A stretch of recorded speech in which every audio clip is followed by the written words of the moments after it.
elegir el mejor asiento, tercera llamada, para que podamos comenzar este evento. Si son tan gentiles de ir ubicándose en los diferentes espacios, vamos a dar comienzo.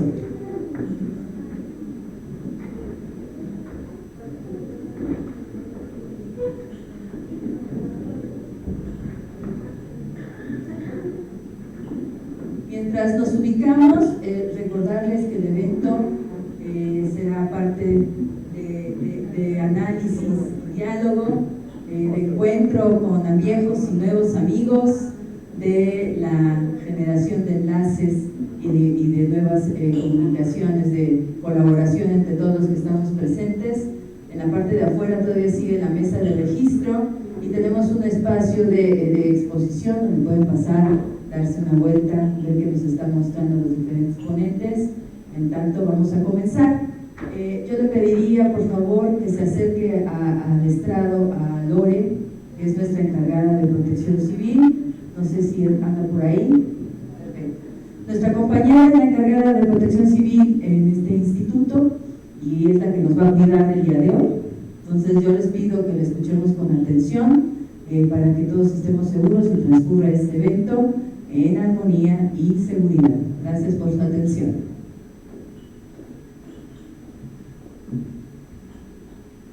Hola, ¿qué tal? Muy buenos días a todos y todas. Bienvenidos a esta institución. Mi nombre es Lorena de la Cruz. Soy la responsable de protección civil. Antes de dar inicio a este evento, les voy a compartir algunas medidas de seguridad con el objetivo de salvaguardar la integridad de todas y todos ustedes en este día. Primero que nada, como podrán observar en la parte de atrás, tenemos las salidas de emergencia, las rutas de evacuación debidamente señalizadas. Les pedimos no obstruirlas durante el evento. Ante cualquier situación les pedimos seguirlas de manera ordenada y sin correr. Fuera del inmueble tenemos el punto de reunión donde tendremos que dirigirnos una vez realizada la evacuación, mantenernos ahí hasta recibir instrucciones por parte del personal responsable. Contamos también con personal debidamente capacitado en brigadas de protección civil, identificados y distribuidos en el inmueble, quienes les estarán guiando y apoyando ante una situación de emergencia.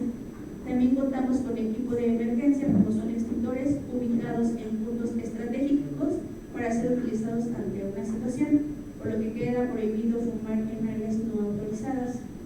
Les pedimos en todo momento seguir las indicaciones por parte del personal organizador, mantener la calma ante alguna eventualidad y sobre todo reportar alguna situación de emergencia.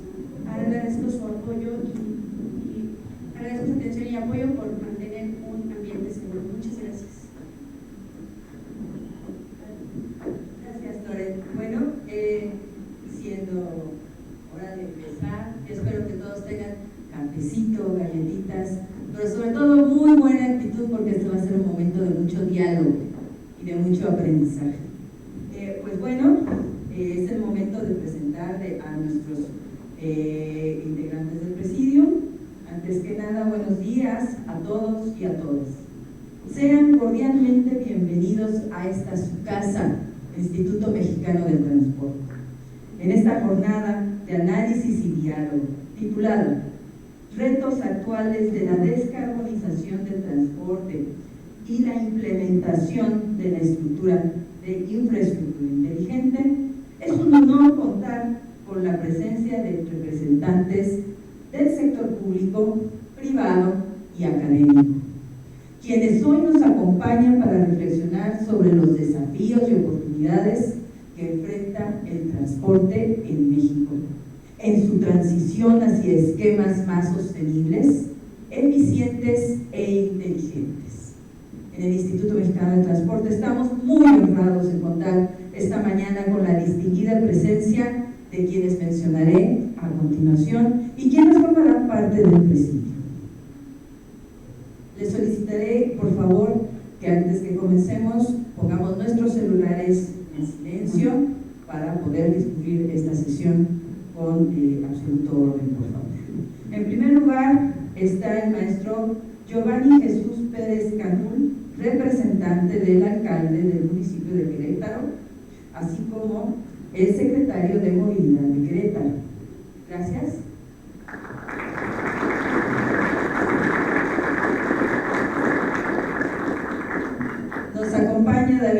Sánchez Padilla, secretario de Movilidad del municipio de Corregidora.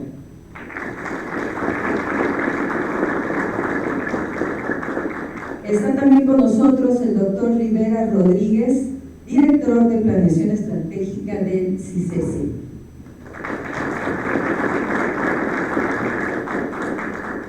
Tengo el agrado de presentarles a la licenciada Carla Erika Escobar Pazaldúa, representando a la Secretaría de Desarrollo Urbano y Ecología.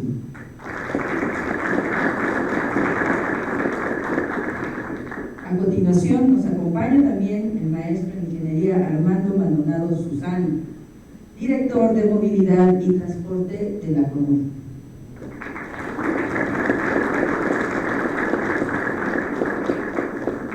Nos honra presentarles también a la maestra Edith Muñoz Olín, subdirectora de Innovación Tecnológica del CICATA Querétaro, en representación del director del CICATA del Instituto Politécnico Nacional. También nos acompaña la doctora Ilse Cervantes Camacho, responsable técnica del Laboratorio Nacional de CONACYT en Electromovilidad Inteligente. Permítanme presentarles a los de casa. En primer lugar tengo a nuestro director, el doctor Alberto Mendoza Díaz, director general del IMT.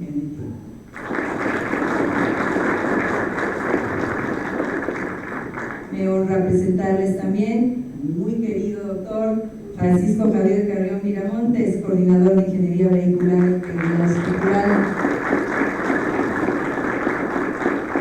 Y cerrando, con broche de lujo, el doctor Juan Quintana Rodríguez, que también es parte de la Coordinación de Integridad y Seguridad Vehicular. Estamos profundamente agradecidos con la asistencia y participación de nuestros amigos y personalidades que están en el presidium y gracias a este intercambio de conocimiento.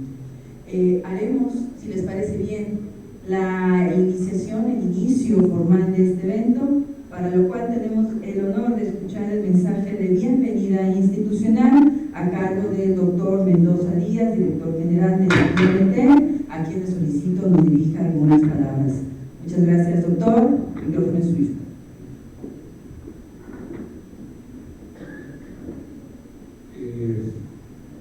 Buenos días, maestro Giovanni Jesús Pérez Canú, representante del alcalde del municipio de Querétaro, bienvenido. Licenciado David Sánchez Padilla, secretario de Movilidad del municipio de Corregidora, bienvenido. Doctor Raúl Rivera Rodríguez, director de Planeación Estratégica del CICESE, bienvenido. Licenciada Carla Erika Escobar Pazaldúa, representante de la Secretaría de Desarrollo Urbano y Ecología, maestro Armando Maldonado Susano, director de Movilidad y Transporte de CONUE, bienvenido. Maestra Edith Muñoz Olín, directora de Innovación Tecnológica del CICATA Querétaro, bienvenida.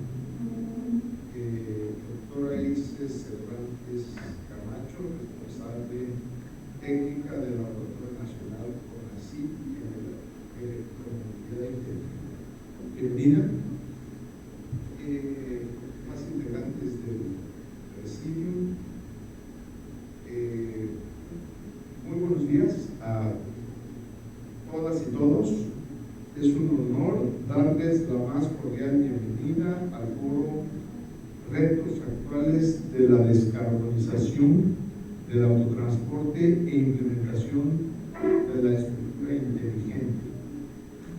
Agradezco profundamente la presencia de las autoridades, especialistas, representantes de la industria, academia y todos los actores aquí reunidos, quienes comparten un mismo objetivo: construir un sistema de transporte más eficiente, más sostenible y preparado para los desafíos del futuro.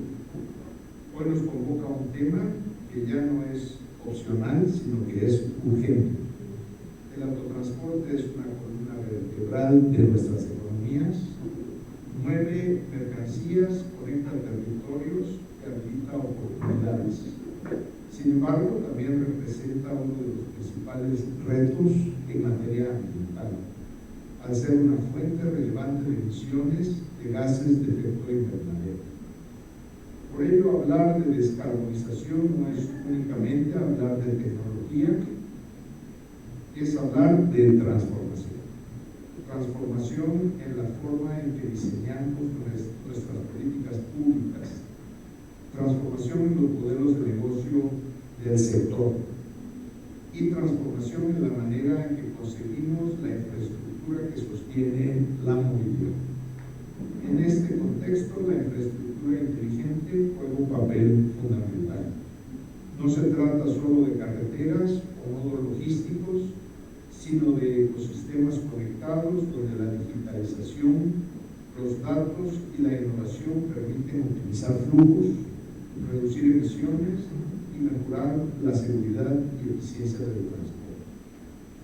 Pero también debemos ser claros, los retos son complejos, van desde la inversión requerida, la interoperabilidad tecnológica y la regulación, hasta la necesidad de generar incentivos adecuados y asegurar que esta transición sea inclusiva y viable para todos los actores, especialmente en economías emergentes como la nuestra. Este foro es precisamente un espacio para eso, para dialogar, para cuestionar, para compartir experiencias y sobre todo para construir soluciones conjuntas. Estoy seguro de que las conversaciones que aquí se generen no solo enriquecerán nuestra comprensión del problema, sino que también marcarán rutas claras hacia la acción. Los invito a aprovechar este espacio con apertura, con espíritu crítico y con la convicción de que el cambio es posible si trabajamos de manera coordinada.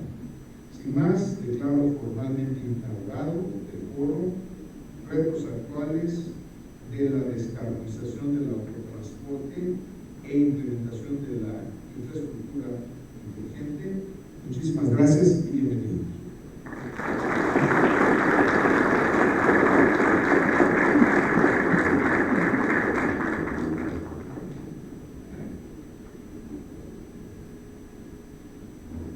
Gracias, doctor Mendoza, por su mensaje y por dar apertura a este importante espacio.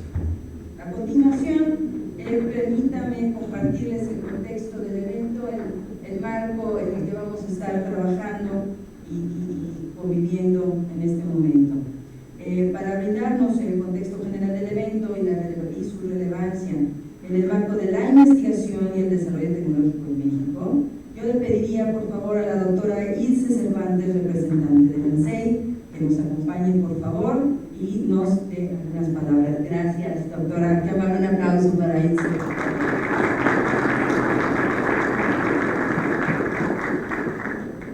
Muchísimas gracias por la amable presentación y muchas gracias a todos por su amable asistencia. Les doy la más cordial bienvenida a este foro, el cual es el resultado de una colaboración estratégica. Primero, entre el Laboratorio Nacional CONACYT de Electromovilidad Inteligente, que tengo el honor de liderar, pero también, este laboratorio lo tenemos en conjunto, el Instituto Politécnico Nacional y el Instituto Mexicano de Transporte, pero también con el Laboratorio Nacional de Sistemas de Transporte y Logística, que tiene una de sus sedes aquí también en el Instituto Mexicano de Transporte. Así también, importantísimo, el Centro de Investigación Científica y de Educación Superior de Ensenada, CICESE, que con estos tres entes nos hemos dado a la tarea de organizar este foro justamente con un objetivo que a nosotros nos pareció claro. Y eso es generar un espacio de análisis sobre la adopción de los paradigmas de descarbonización y conectividad del autotransporte federal, que permita articular a los sectores público, privado, académico para construir una visión compartida de los retos tecnológicos y de su implementación en México. Este objetivo parte de una realidad, parte de que la transformación del autotransporte no depende de un solo actor. no puede resolverse desde la industria de manera aislada, ni desde el gobierno por sí solo, ni desde la academia de forma independiente. Requiere coordinación efectiva entre los tres sectores. La industria aporta la tecnología y la capacidad de implementación. El gobierno define el marco regulatorio, las políticas públicas y las condiciones de operación. La academia y los centros especializados, como por ejemplo el SENAC, que le agradezco mucho que haya venido, aportan capacidades técnicas para evaluar, comparar y validar soluciones. Este reto no es que pues otros sectores no existan, ¿no? Sino que trabajan de manera, la idea es que trabajen de manera alineada. Y es precisamente en este punto en donde los laboratorios nacionales CONACYT adquieren una relevancia central. Los laboratorios nacionales son espacios donde esta coordinación ocurre en la práctica. Son plataformas que permiten que la tecnología se evalúe con criterios comunes y que las necesidades del sector público se traduzcan en soluciones concretas y que la industria pueda probar, ajustar y validar sus desarrollos antes de implementarlos. En este foro, esta capacidad se representa a través de dos componentes claves: el Laboratorio Nacional de Electromovilidad Inteligente y el Laboratorio Nacional de Sistemas de Transporte y Logística, el cual este último se enfoca en el sistema completo, la operación del transporte, la infraestructura y la integración en la cadena logística, mientras que nosotros nos enfocamos, por ejemplo, en el vehículo y en las tecnologías que lo integran y mejorar su desempeño. La relevancia de ambos radica en que permiten alinear lo que ocurre en el vehículo con lo que ocurre en la operación real del transporte, es decir, conectar la tecnología con su uso práctico. Esto es fundamental porque la descarbonización y la conectividad no se implementan en abstracto, se implementan en carreteras, en flotas, en condiciones reales de operación. Ahora bien, ¿qué vamos a ver todos el día de hoy? Y todas y todos. Este foro primero está diseñado para mostrar tres niveles complementarios. Primero, van a encontrar espacios de diálogo donde se podrán sobre la mesa los retos reales: costos, infraestructura, regulación, tiempos de adopción, limitaciones operativas. Este intercambio es fundamental para construir una visión compartida. Segundo, van a haber soluciones concretas presentadas por la industria, no conceptos, sino tecnologías que ya están en uso o en proceso de implementación, sistemas de medición, plataformas de monitoreo, herramientas de análisis y soluciones aplicadas al transporte. Y tercero, y de manera particularmente relevante, van a observar demostraciones en condiciones reales. En el CENIT, que justamente lo tienen aquí en el Instituto Mexicano del Transporte, podrán ver cómo estas tecnologías operan directamente, cómo se mide, cómo se evalúa, cómo se valida el desempeño de un sistema antes de llevarlo a la operación. En particular, la demostración en pista es un ejemplo claro de por qué esta coordinación es necesaria. Allí podrán observar el uso, por ejemplo, de lo que nosotros llamamos dummies, que nos trae la compañía ID Dynamics, que simulan peatones, utilizados para evaluar sistemas de seguridad como el frenado automático de emergencia.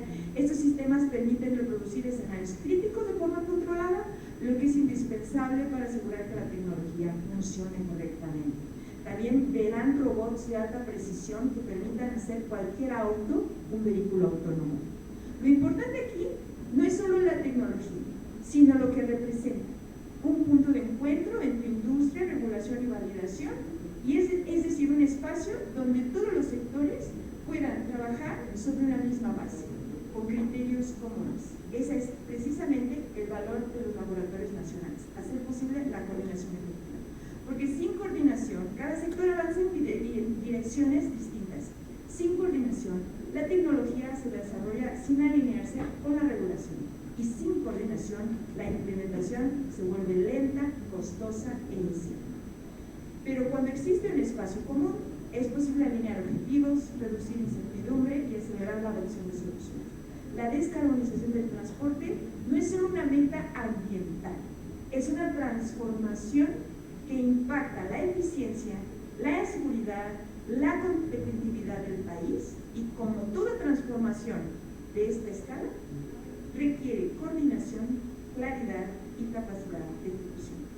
Este foro es un paso en esa dirección. Agradezco muchísimo su presencia y participación. Muchas gracias.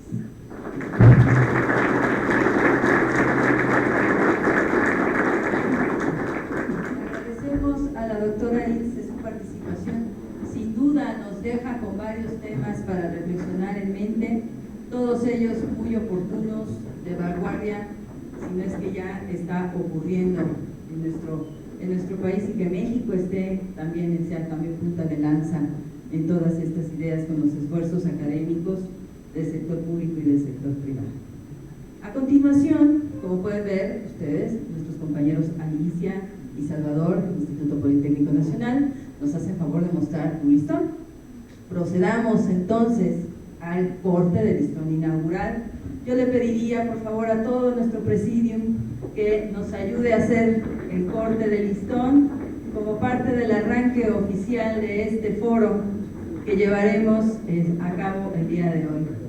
Solicito por favor que nos acompañen a lo largo del largo de este listón para que podamos hacer el corte protocolario. Tijeras listas. Ya todo el mundo probó las tijeras, ¿estamos listos? ¡Ay, qué emoción! ¿Listos? Y a la 1, y a las 2, y a las 3. Un aplauso, felicidades por la inauguración de este foro a todos ustedes. Gracias. Declaramos formalmente inauguradas las actividades de este foro. Gracias a los presentes. Si me ayudan otra vez colocándose en presidium, por favor. Las tijeras se las recibe Salvador y Alicia. El pedacito de listón se lo pueden llevar de souvenir. Gracias a todos por su participación, su entusiasmo. Les recuerdo que tenemos al fondo de la sala cafecito, agüita, galletitas para que nos mantengan con energía y ánimo y podamos proceder a las actividades del día de hoy. Siendo así, presentaremos el primer panel que se llama Electromovilidad. Damos inicio a este panel titulado Electromovilidad en el transporte de largo recorrido, retos y aprendizajes. Invito a pasar al frente, una vez que están ya ubicados, a Miguel Ogazón, Daniela Flores, David Megoza y Eugenio Granville, así como a su moderador, David Vázquez Vega, quien realizará la presentación de los panelistas. Muchísimas gracias, un aplauso a nuestro amable presidio y damos paso al panel número 1. Gracias señores, gracias señoras. Enhorabuena.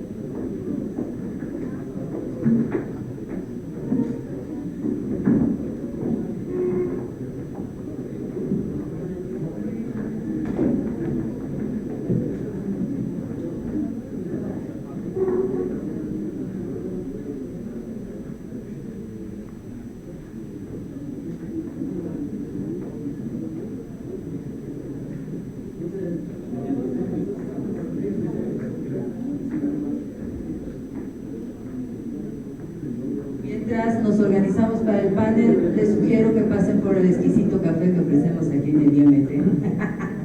Galletitas de Calum Convite, sean ustedes bienvenidos.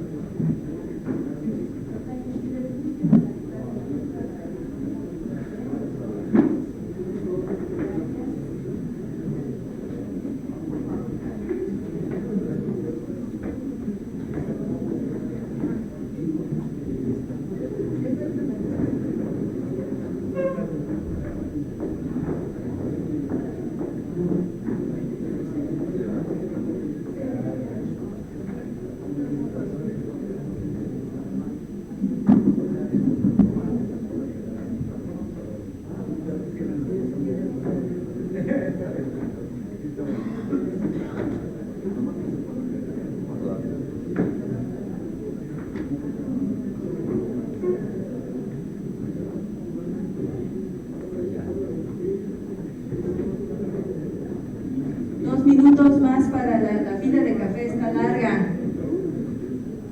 Por favor, para que nos ubiquemos en nuestros asientos. Muchas gracias.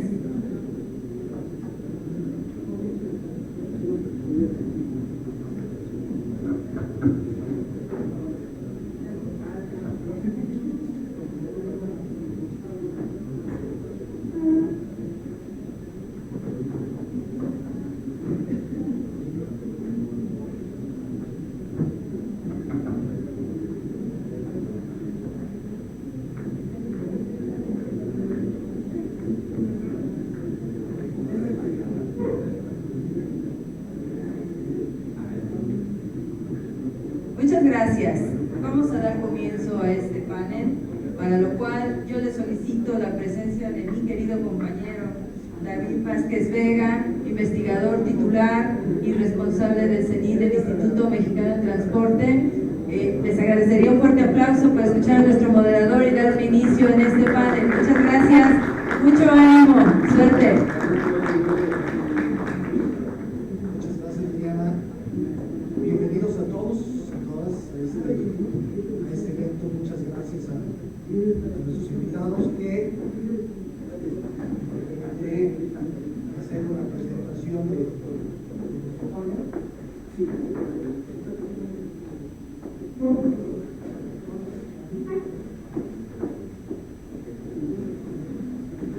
Perfecto, los cambios de último momento, pero hay que adaptarlos a eso, ¿verdad?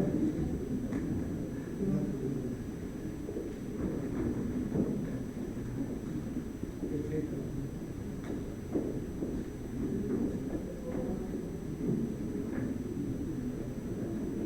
Sí. Gracias.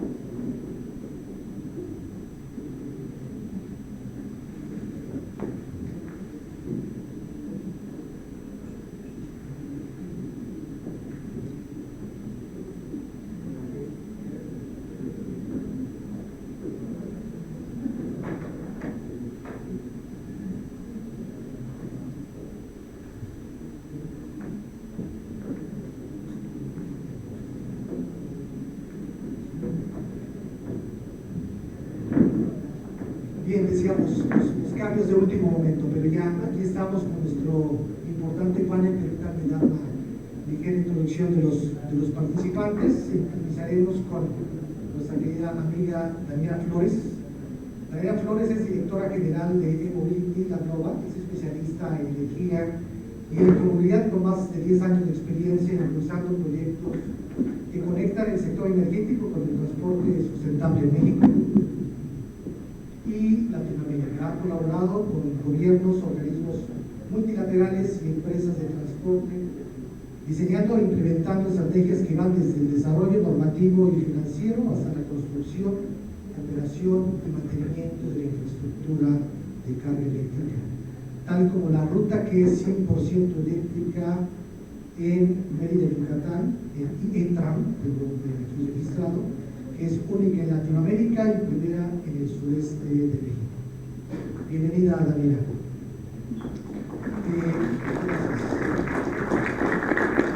Pasamos con su colega Miguel Ogazón.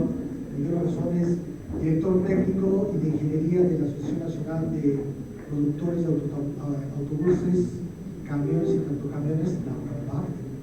Cuenta con más de 16 años de experiencia laborando en áreas operativas del sector asegurador, logístico, relaciones institucionales y normatividad del transporte, colega en los comités de normalización justamente. Entre su experiencia ha colaborado con la normatividad del transporte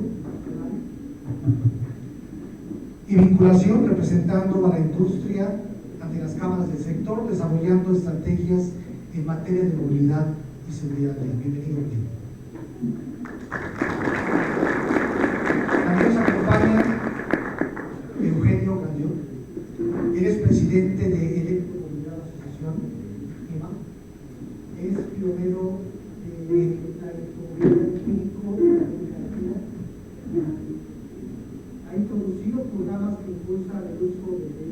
eléctrico en México, Chile, Colombia, Costa Rica, Panamá. Tiene una amplia experiencia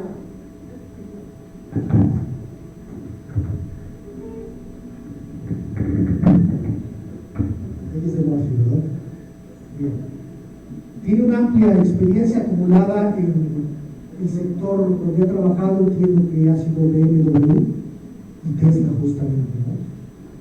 Su talento y experiencia está enfocado en la misión de acelerar esta transición hacia la movilidad eléctrica y promover el ecosistema que permita la adopción de estas tecnologías. Bienvenido, Nos acompaña también por parte del sector productivo Óscar Esparza García. Él es gerente de asuntos gubernamentales y regulatorios de Kenworth Mexicana. Participa activamente en el diseño e impulso de políticas públicas orientadas a la promoción del marco regulatorio para el fomento de la transición energética hacia vehículos de cero y bajas emisiones a través de las diversas tecnologías, como son el diésel de un trabajo azufre, el gas natural vehicular, por supuesto el tema de vehículos eléctricos, pero también vehículos impulsados por hidrógeno, así como iniciativas para reducir la importación de vehículos usados provenientes de los Estados Unidos. Bienvenido, Oscar. Y también nos acompaña el licenciado Armando Maldonado. Él es representante de CONUE, del sector transporte, entiendo, y ha estado en este puesto por más de 33 años. Creo que tenemos aquí a los tres de los sectores importantes que mencionaba tanto en la introducción de la maestra Ilse como nuestro director general. Bien, entrando en materia, y vamos a tratar de hacer este panel un poco lo más dinámico que podamos. No quiero que sea un tema simplemente de preguntas y respuestas, sino que nos dé una pauta a poder intercambiar opiniones, pero sobre todo identificar esos retos que justamente estamos aquí y como parte emblemática de este foro, identificar esos retos. Algunos ya los conocemos, pero de pronto hay que manifestar qué es lo que está enfrentando México para este tema de los compromisos de la descarbonización. Para ello mencionaría lo siguiente: el cambio climático, decíamos, es una realidad, y no solo eso, es una urgencia que tiene que ser atendida. Como país, México ha llevado a asumir con otros países compromisos internacionales para reducir las emisiones de los gases de efecto invernadero. El sector transporte, pero sobre todo el subsector de autotransporte, se moviliza principalmente por medio de combustibles fósiles. Es una realidad. Y por tanto tiene una participación relevante por su marcada contribución de emisiones contaminantes, particularmente en este caso de CO2. Para el logro de las metas de la descarbonización paulatina, se han planteado estrategias orientadas hacia la electrificación de flotas, la mejora de la eficiencia energética de los motores de combustión interna, porque es una realidad, van a seguir todavía por unos años más, en el caso de México, el uso de combustibles alternativos y la modernización de la infraestructura, las cuales implican, ya lo puntualizaba el doctor Mendoza, una profunda transformación de este sector del autotransporte. En ese sentido quisiera plantearles a nuestros 5 invitados, ¿cuál es su lectura? ¿Cuál es su lectura del momento en que se encuentra México respecto al compromiso de la descarbonización? Hablamos aquí de la electromovilidad, y esa es una parte en cómo podremos estar impactando en ese compromiso de la descarbonización. La descarbonización implica otros elementos más. Entonces, ante este compromiso de la descarbonización del autotransporte, ¿cuál es su lectura de México? Estamos en una etapa de conceptualización, ya nos quedamos rezagados, vamos a la vanguardia, que no creo. En ese contexto, ¿qué nos podrías comentar, Daniela? Bueno, creo que estamos en un momento donde ya está pasando. Ya la electromovilidad de México ya es una realidad. Tenemos muchos estados, Ciudad de México siendo obviamente el principal, pero ya tenemos ejemplos de ciudades medianas, ¿no? Como lo es el estado de Yucatán, ¿no? Donde ya se han implementado estrategias de electromovilidad exitosamente, además metrópolis, ¿no? La gran concentración, porque obviamente, ¿no? donde que está más terrible todavía la parte del cambio climático y la parte de la aportación del transporte a las emisiones, ya es un éxito. Entonces ya tienes también el otro medio extremo, que es una ciudad realmente mediana o chica, dependiendo de a qué urbanista le pregunten, ¿no? Entonces ya tenemos un ejemplo de un éxito ahí. Entonces ahí es donde te preguntas, bueno, entonces todo lo que está a la mitad, ¿dónde está? Y todo esto tiene que ver, yo creo que con la falta, con una falta realmente de una estrategia, donde todos, creo que hoy es el momento, en esta administración la verdad es el momento donde yo he visto donde más secretarías y organismos tienen áreas de electromovilidad. Pero la verdad es que creo que pocas veces los veo juntos, me llevo con todos, los quiero mucho a todos. Pero la verdad es que tenemos a la Semarnat con una estrategia, tenemos a la Secretaría de Energía con otra estrategia, tenemos a ustedes también acá muy bien con otra estrategia. Y creo que lo que ya nos dimos cuenta que es lo importante es que justamente necesitamos que todos estén, porque la electromovilidad no es solo cambiar el vehículo. El vehículo creo que para muchos es lo de menos, ¿no? Lo de menos en qué sentido, en que cada vez tenemos más oferta, lamentablemente no mexicana, pero bueno, eso es otro tema.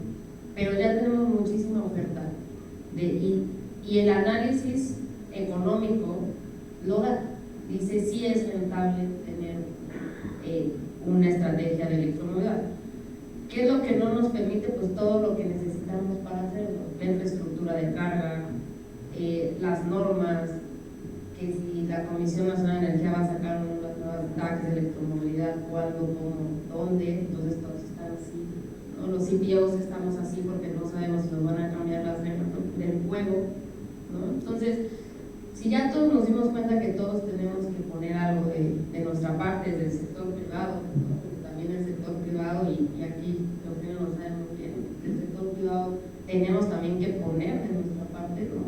Los llamados famosos operadores de carga, ¿no? También tienen que poner de lo suyo. Pero ya que todos están volteando a la electromovilidad, pues ahora ya solo falta que todos vayamos por el mismo camino, ¿no? Que todos vayamos de la mano con estas estrategias, ya viendo que en varios lugares con circunstancias diferentes, completamente diferentes, se puede. Ahora yo creo que es el momento en que digamos, ok, ¿qué necesitó cada uno de estos estados, ¿no? O de estas experiencias, porque tenemos experiencias de todo tipo, ¿no? Autobuses grandes, chicos, medianos, vehículos grandes, chicos, medianos. Pues, ¿qué fue lo que en la individualidad les permitió avanzar para eso en la individualidad poderlo escribir y hacerlo una estrategia que sea general para todos? Justamente esa coordinación de las sectores, como se mencionaba hace un momento. Eugenio, desde tu óptica como entidad que aglutina a varias empresas que están promoviendo la electromovilidad, ¿cómo visualizas esta situación de México en cuanto a, repito, ese impacto de la electromovilidad aplicada al autotransporte? Sé que se ha movido mucho el tema de los vehículos ligeros. Creo que aquí fácilmente preguntara yo que levante la mano quién tiene un vehículo eléctrico. Levante la mano quién tiene un vehículo eléctrico. Tenemos 7 de 80 personas, 10%. ¿Será un indicador acaso? ¿Qué óptica hay en ese sentido, pero al autotransporte? Mira, a mí me encanta hacer esa pregunta y 7 ya es un 10%, entonces eso es muy buena noticia. Pero es justo el punto, creo que la electromovilidad se vuelve una cuestión de retórica y de ideología, y entonces mucha gente le dice, no, es que hay que agarrar con más calma las tecnologías, los americanos están quitando los estándares, pero pues ves ciertas realidades. Por ejemplo, pues vamos en marzo y llevamos 9, 10 contingencias. El tema del calentamiento global ahora no es tan popular, y un tema tan poco, con todo el cambio de discurso que había a nivel global, sin embargo sigue pasando.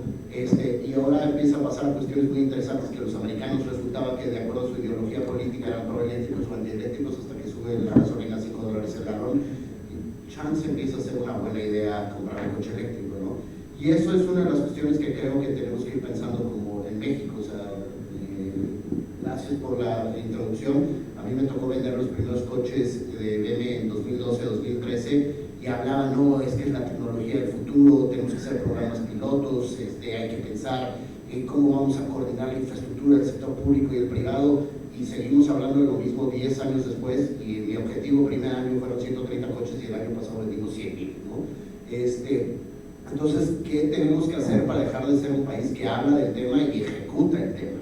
Y eso, la verdad, a mí tuve la gran oportunidad de trabajar en Tesla, y en Tesla me dijeron, pon todos los cargadores que puse, y yo solo, con un teléfono y los cargadores llegando a casa de mi mamá, que casi me saca de la casa, llegaron 1,600 cargadores que se instalaron, y fue la red básica de Tesla con la que empezamos. Y eso lo hice yo solo con una empresa que me apoyaba. Y a veces digo, llevo más foros que cargadores instalados. Entonces, ¿qué es lo que tenemos que hacer para ir convirtiendo esto de un tema que discutimos a un tema de acción? Y eso, como decía Daniela, es un tema de que los operadores tengan certeza y claridad para que empiece a haber inversiones. Mucha gente dice, no hay infraestructura de carga. Ayer hicimos, pues ahora está tiktokero soy, entonces agarré mi coche y me vine en mi coche eléctrico y paré en todos los cargadores que hay en la carretera de Querétaro, porque queremos hacer un video de si hay infraestructura, nada más que no la ves. El otro día alguien me decía, no sabes dónde hay tiendas de bicicleta hasta que te compras una bicicleta. Entonces, hasta que no te compras un coche eléctrico, no sabes dónde están los cargadores. Yo paré, ahí estaba saliendo de la carretera de Tepozotlán. De ahí seguí y hay un parador están los Cochinitos, está San Juan del Río de Querétaro, aquí en Pablo Escobedo hay otro en otra gasolinera, y hay un parador que se llama Medio Secuoya, que también tiene cargadores. En los 5 hay carga rápida, excepto los Cochinitos. Y son 150 kilómetros, o sea, ya literal llegué al último cargador con 90% de pila y ya ni conecté el coche. Y luego me quedé en mi hotel y en mi hotel había cargador. Entonces, eso es lo que tenemos que ir también expresando, de que no es un tema de ideología, de que si te late o no te late, es una realidad. Y creo que es la diferencia de los países que ya tienen 90% de adopción, como Noruega o China con un 50%. Están hablando menos del tema y ejecutando más. Y eso es lo que también creo que tenemos que empezar a hacer en México, de ver cómo podemos promover que las empresas que están habiendo inversión le entren. Alguien me decía, y con esto cierro, Ford cuando sacó el modelo T hace 100 años, nos dijo, bueno, es que vamos a hacer un estudio de cuántas gasolineras hay. O sea, literal, sacaron el coche, fue el primer coche más barato, y con eso se masificó, y la gente dijo, no, pues ahora hay gente que necesita gasolina, voy a poner gasolineras. Entonces yo creo que también es lo que tenemos que ir empezando. O sea, creo que retos en transporte de carga de larga distancia probablemente sea más complicado.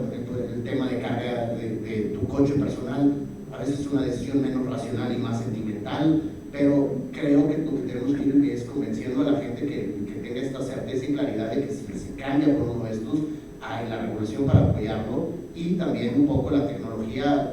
Yo creo que ya ha llegado a un nivel de madurez en donde ya ves coches en donde temas de seguridad, autonomía, alcance y todo esto ya lo permiten. Entonces, pues yo creo que más bien lo que necesitamos es ya empezar a ejecutar. Sí, un tema de visualización y tal vez de romper ese paradigma, ¿no? Un poco la ansiedad de que si llegué o no con tal o cual carga de mi vehículo y si encontraré, yo creo que es lo que ha dado un poco la implantación de los automóviles, ¿no? Visión diferente en el autotransporte. Miguel, en ese sentido, como AMPAC, ¿cómo ven esa realidad de pensar en vehículos de autotransporte, en transportes en camiones, camiones, autobuses, pensar principalmente en el tema de la electromovilidad? Muchas gracias por la invitación. Saludos a mis colegas aquí del panel. Desde AMPAC vemos que el tema de la adopción ya existe, como decía Daniela, es una adopción inicial como tal. Hoy, más o menos, creo que algo que hay que hacer, y el tema de trabajo, arranques, información. Hoy creemos que hay alrededor de 1,000 vehículos eléctricos pesados en circulación, de una flota de entre 1,5 millones y 2 millones de vehículos pesados, ¿no? Obviamente esto ha ido creciendo como tal. No sé, hace 2 años eran de 200 millones de México y han ido incrementando, pero todavía es un volumen menor contra todo lo que existe en circulación. Yo veo una dicotomía en la parte que ya existe la la oferta de vehículos en autobuses urbanos, camiones, en camiones como tal. Lo que va a tener infraestructura de carga. Hoy quienes tienen o quienes han apostado el tema de electromovilidad son aquellos que tienen autoconsumo, que tienen la capacidad para tener un patio de entrada donde se pueda colocar infraestructura que todavía pues, no es barata como tal.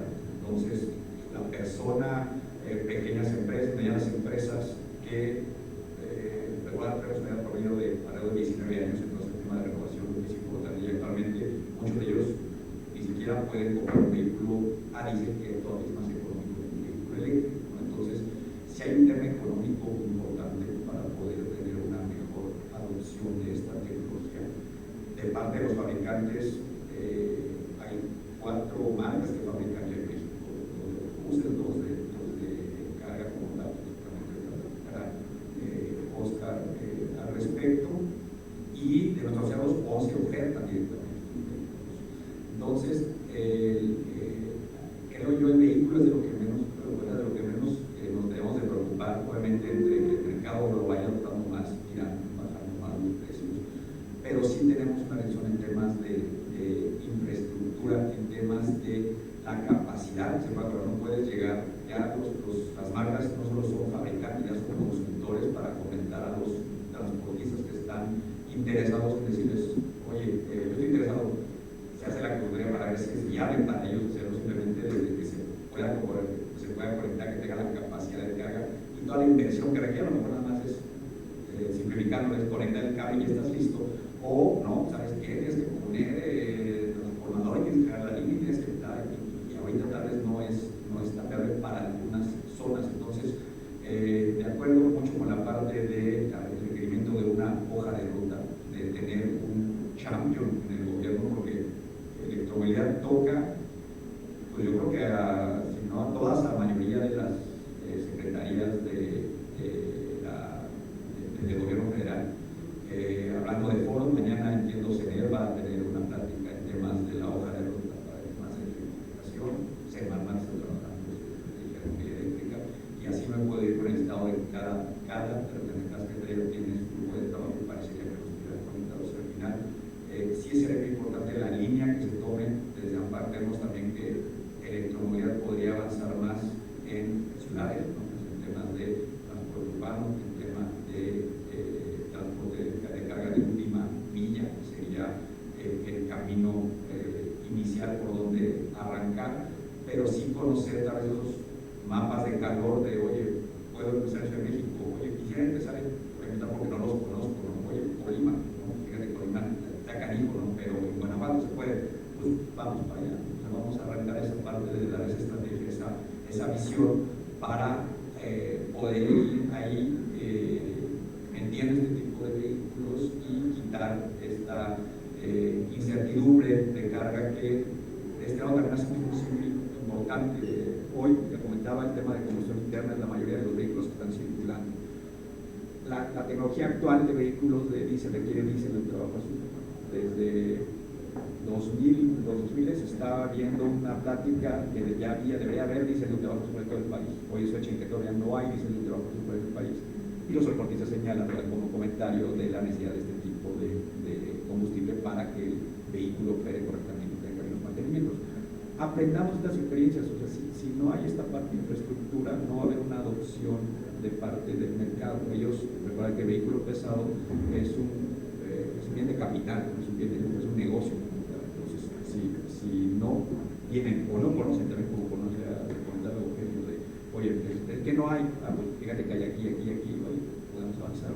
Pero de entrada es importante, si no la hay, señalizarla, dar a conocer bien dónde está la infraestructura adecuada y suficiente para vehículos pesados, y el mercado lo hubiera adaptado, porque todos sabemos que al final un vehículo eléctrico en temas de costos termina siendo bueno al final, pero la inversión inicial es importante y que no muchos tienen la capacidad de hacer. Y hasta ahí los comentarios. Muchas gracias, Miguel. Licenciado Armando Conul, ¿verdad? Ingeniero.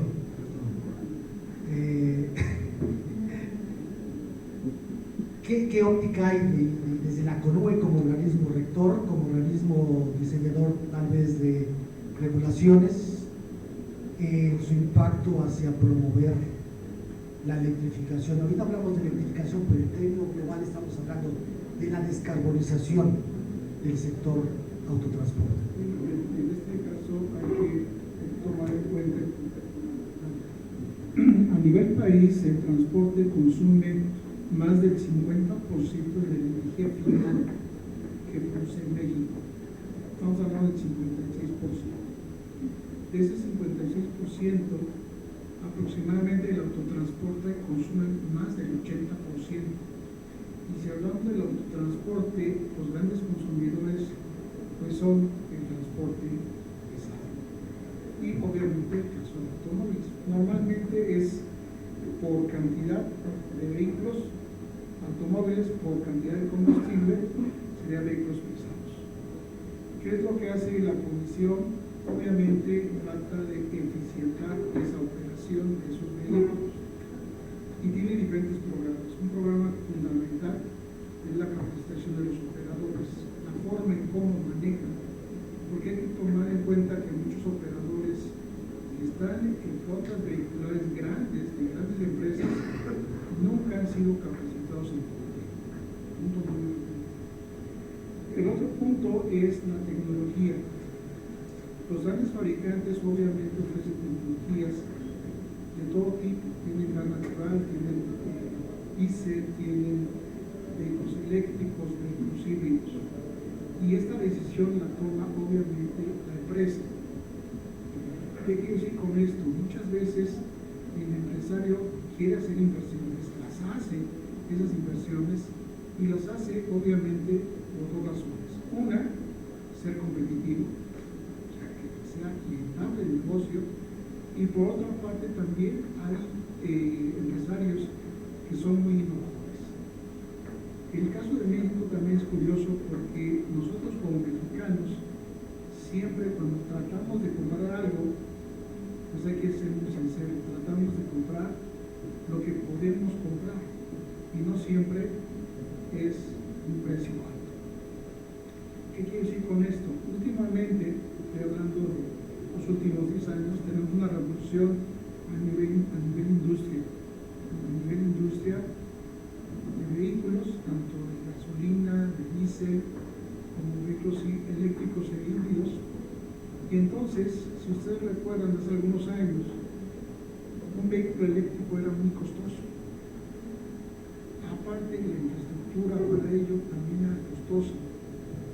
Sin embargo, cuando hablamos de energía eléctrica, pues muchas veces, cuando son grandes consumidores, pues también cuesta.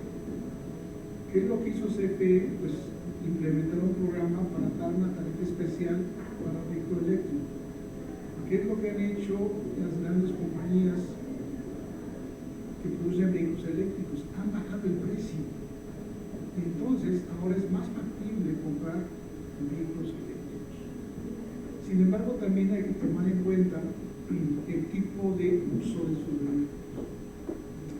En el caso de México, muchos automovilistas que usaban motores a gasolina, pues han emigrado a vehículos eléctricos por muchas razones. Una principal es, ya son más accesibles, hay una, digamos, tarifa especial para la parte eléctrica, y por otra parte también ya es competitivo con respecto al motor de combustión interna. Sin embargo, hay también algunos factores externos que vamos a ver más adelante, como puede ser la parte de infraestructura, la falta de conocimiento.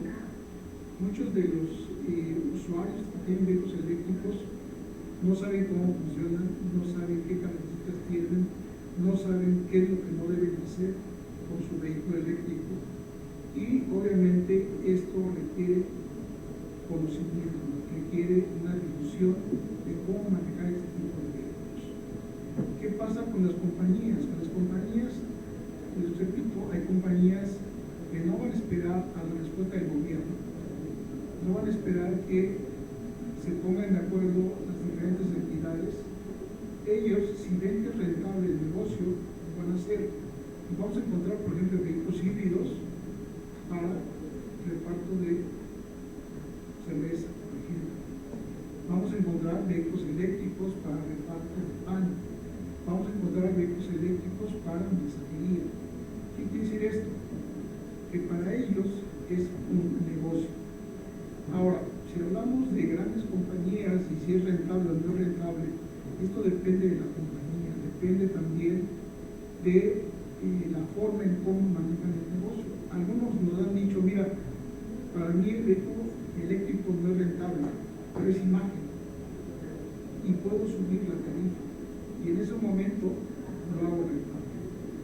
Otros nos han dicho, ¿sabes qué? Para mí es muy rentable porque ya no dependo del combustible, ya sea el diésel, que es el típico para transporte de carga, y entonces me ahorro muchas cosas. Una de las cosas que más afecta es mantenimiento. Al tener menos piezas en movimiento, obviamente tienen menos costos de mantenimiento. Pero también tenemos otro problema. ¿Cuántas personas, y hablo de los operadores, saben manejar un vehículo eléctrico?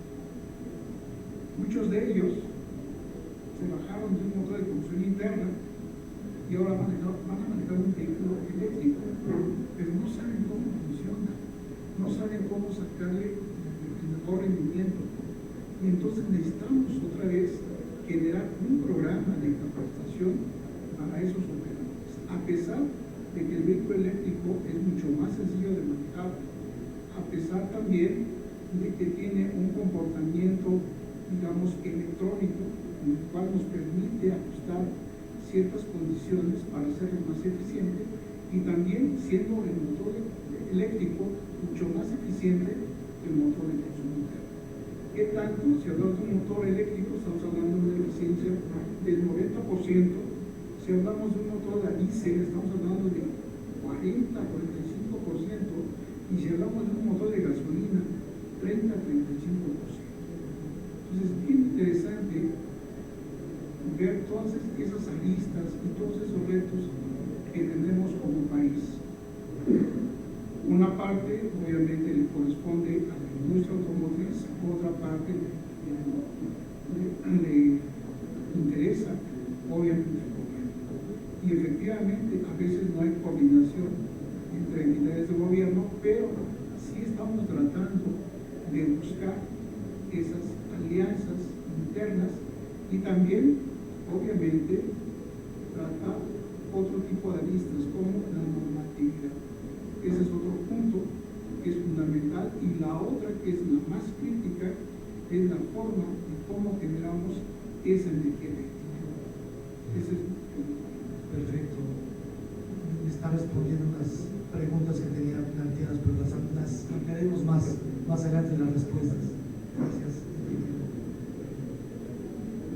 Oscar, Kenworth, right? Kenworth mexicano. Está vivo el debate, vamos a llamarle así, entre las distintas tecnologías que pueden ser utilizadas y que apoyen a la descarbonización.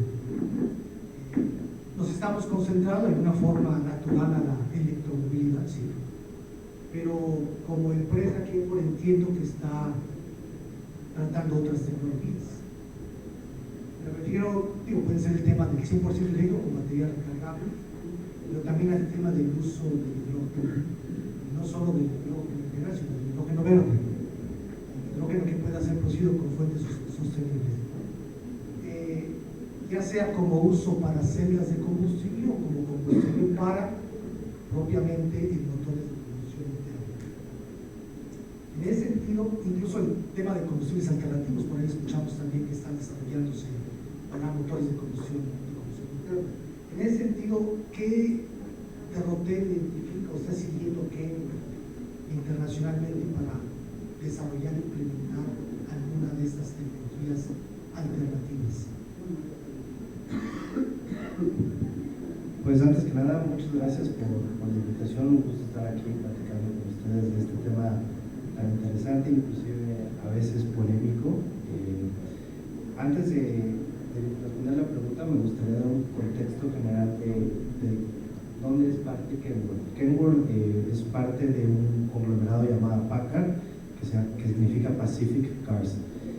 Este grupo adicional a Kenworth tiene un par de marcas más, que es DAF, que se comercializa en Europa y recientemente en México, y además Peterbilt, que seguramente por ahí lo podrán haber visto rodando en las carreteras del país. No necesariamente lo vendemos nosotros, sino que muchas veces son camiones de estos importados que llegan de Estados Unidos.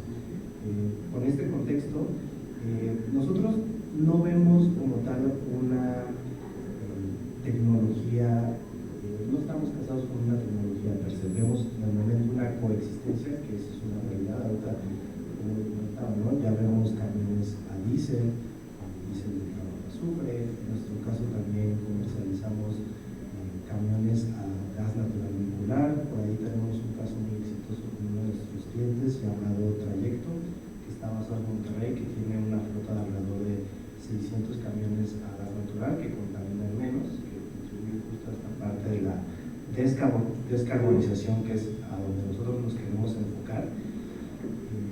Que la electrificación también es parte de ahí, que justo esta empresa fue nuestro primer cliente de un T680 eléctrico que tiene una autonomía de 300 kilómetros. Y por último, también vemos la parte del hidrógeno, que es algo que ya hemos estado empezando a desarrollar en algunas pruebas en el puerto de Los Ángeles y de Long Beach. Desafortunadamente el año pasado tuvimos que poner en pausa la producción masiva de esta tecnología derivado de la cancelación de algunos incentivos por parte del gobierno de Estados Unidos.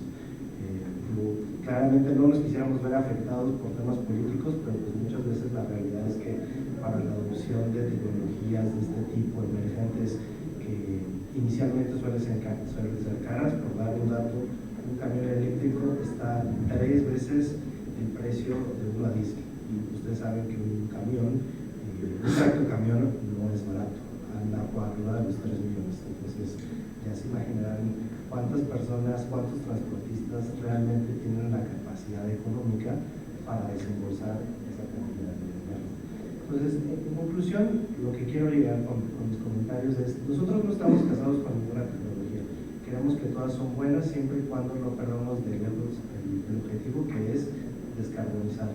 Tenemos que sumar pues, todos los piezas del rompecabezas para llegar a la meta final, que es reducir el mayor número de emisiones.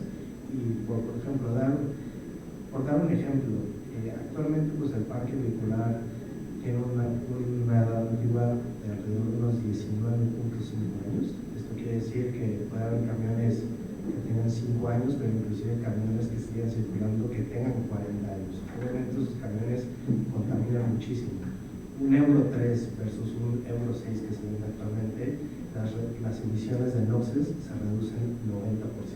Entonces, creo que si bien estamos en esta parte de la coexistencia, tenemos que dar pasos naturales y también que sean realistas conforme a la capacidad económica que hay en el país.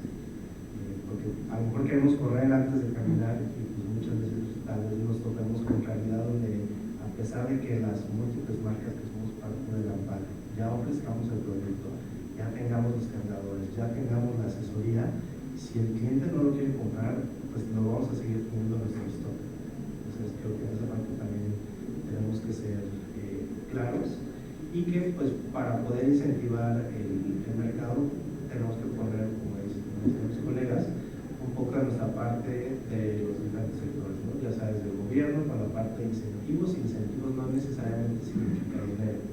En algunos países del mundo han hecho, por ejemplo, en París, en Ámsterdam, ciudades, en los centros de las ciudades las dividen en anillos. Es decir, si quieres avanzar tú más al centro de la ciudad, tienes que ser más limpio, más eléctrico en algunos casos. Entonces, tal vez por ahí pudiéramos empezar, y eso no necesariamente significa dinero para el gobierno. Por su parte, pues el sector privado, claro que tiene que tener precios más competitivos, ¿no? Y siempre la competencia, sin importar el origen, es importante y fomenta esta parte de reducir los precios, que ya se ha visto en la parte de vehículos ligeros, sin embargo, todavía en la parte de vehículos pesados no es así. Y adicional, pues un tema de, claro, tener una regulación clara. Por ahí Eugenio comentaba de que ya en la México Querétaro pues puedes encontrar cargadores.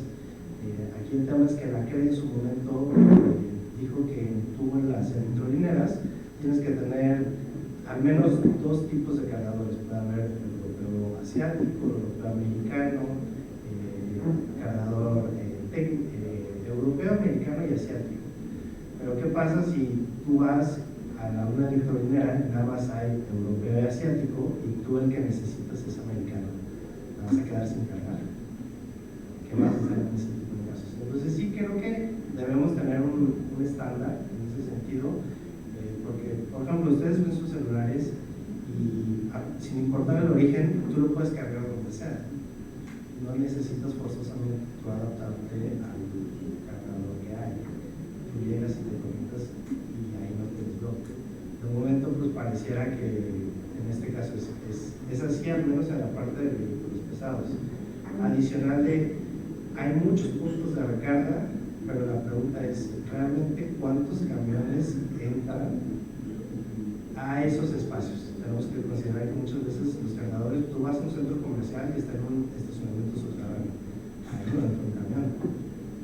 Tú puedes entrar, por ejemplo, a un estacionamiento de un hotel, pero si el cajón es reducido, el espacio es reducido, pues el camión no va a entrar, entonces debe ser desalimentado. También tenemos que empezar a pensar desde una perspectiva no separada, pero sí paralela, de vehículos ligeros y vehículos pesados. Muchas gracias, Oscar. Una comercial, nada más, cuando tengamos nuestras intervenciones, acercamos un poco al micrófono, porque de forma si le subimos más a volumen, se nos dice el sistema de audio. Muchas gracias. Gracias, Oscar. Efectivamente, todo este tema de esa estandarización hasta cierto punto, en el caso particular que decías de los conductores, hay múltiples elementos que deben ser observados en este tema, pensando ahora en la tecnificación, que deben ser atendidos. Es decir, el tema regulatorio, el tema de incentivos, el tema de regulación, el tema de estandarización. Preguntaría a Daniela. En México tenemos lo que identificamos como los corredores logísticos. No sé, ahorita pongo de ejemplo el caso de México-Guadalajara, México-Monterrey, donde tenemos distancias entre 500 y 900 kilómetros. Evidentemente vamos al tema de la autonomía.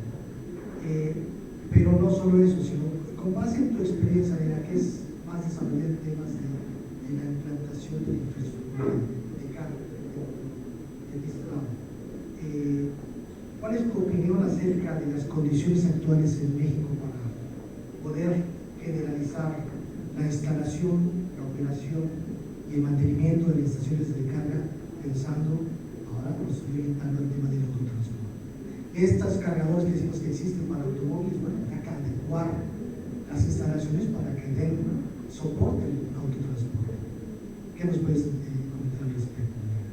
Mira, voy a hacer un poquito el símil también cuando implementamos el proyecto de Mérida, ¿no? Que al final, ¿por qué lo voy a hacer? Porque hay que entender mucho que para poder transitar a la electromovilidad, o es lo ideal, ¿no? Yo creo que es lo ideal.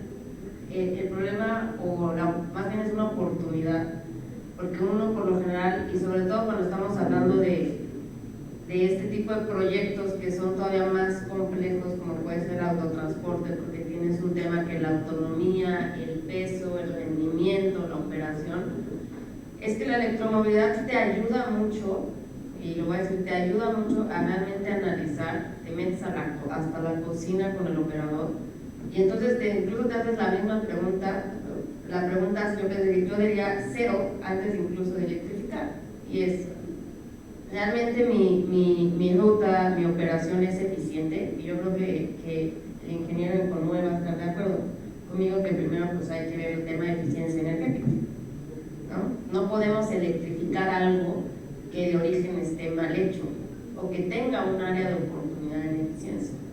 Entonces, ¿cómo nosotros lo vemos para autotransporte? Es primero tenemos que realmente evaluar y repensar realmente cómo estamos operando. Cuando nosotros hicimos esto en Yucatán, repensamos el transporte público, ¿no? Porque empezamos, y esto yo creo que, ¿por qué lo voy a hacer? Porque el símil con el autotransporte creo que es muy válido para el proyecto de Mérida en particular, porque tiene una cosa que no se hace generalmente en transporte público, que son las cargas de oportunidad. Ahorita que mencionaba Eugenio en el camino, pues yo en el camino vi un montón de camiones estacionados en una barbacoa, que sería muy buena, por cierto. Entonces, vamos, ¿qué hace esa gente ahí? ¿Cuánto tiempo? Bueno, pues tal vez yo necesito un supercargador de 400, 600 kilos para que ¿cuánto va a estar ahí? ¿Va a comer? ¿Van a dormir? ¿Van a hacer algo? ¿No? Entonces es repensar la operación y entender que en la electromovilidad no solo voy a cambiar mi forma de manejar, lo que sí hay que cambiarlo también, tengo que repensar cómo está organizado mi recurso humano, tengo que repensar cómo están pensados mis indicadores de calidad.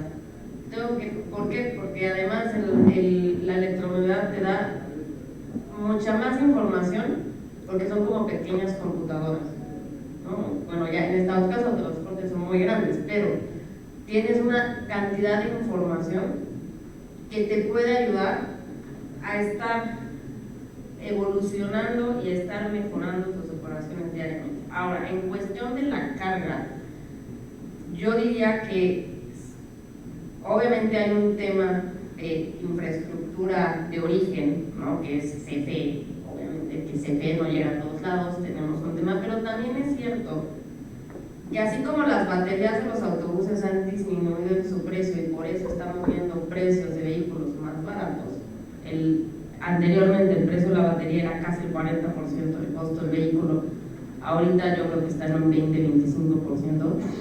Bueno, esas baterías también se usan para otras cosas a gran escala. Entonces, ¿qué es lo que nosotros, por ejemplo, como operadores de carga hacemos? Estos son proyectos energéticos. Y como proyecto energético, es mi responsabilidad como operador de carga darle al cliente el mejor precio de la energía y disponibilidad, que eso no se piensa en el transporte público en general cuando se electrifica. Cuando yo tengo como operador de carga esa responsabilidad, ¿qué voy a hacer si estoy a la mitad de la nada en la carretera de Querétaro? Bueno, pues tengo que poner paneles, tengo que poner sistemas de batería, porque yo sé que CFE no es 100% confiable, porque yo ¿qué le voy a vender al transportista? Disponibilidad, no una disponibilidad 95%, porque si no, no me paga, y si no me paga, pues él no va a andar, y si no va a andar, pues él tampoco gana. Entonces, ¿cómo implementamos proyectos de este tipo? Pensando el proyecto no como un proyecto de transporte, en el sentido de que el transportista te va a dar la demanda, ¿no? O sea, te va a dar su demanda energética en ciertos momentos del día. Pero yo lo pienso como un proyecto energético. Y en ese sentido voy a buscar redundancia, continuidad en el servicio y un precio asequible, que es lo que a cualquiera que está en el sector energético le enseñan de chiquito, ¿no? O sea, esos son los tres principios. Entonces, para mí, para que el autotransporte sea un éxito, hay que dejar de pensarlo como un proyecto meramente de transporte, sino como un proyecto energético. Muchas gracias. Y justamente en esa disponibilidad de la fuente de energía primaria, que sería la electricidad, me preguntaría nuevamente, desde la óptica de la generación, transmisión y distribución de la energía eléctrica, México ya está listo para atender.